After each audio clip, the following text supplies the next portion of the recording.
Tara, silipin natin yung isa kong GCC, pinabata si Cookie. Nag-clipping kami ng feathers kanina. After that, galit na galit, bad trip. Ayaw mamansin, ayaw mag-step up, ayaw gumawa ng matrix.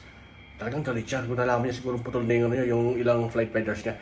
Silipin natin ngayon kasi yun, natutulog na nakahiga talaga. So silipin natin anong sitwasyon ngayon. Kasi gabi na rin ngayon, araw ng oras ba? 9 o'clock in the evening. Silipin natin siya kung nakatutulog ba siya ng maayos o anong dinadamdam niya. Bad trip. Silipin natin ngayon. Tara, kami ngayon.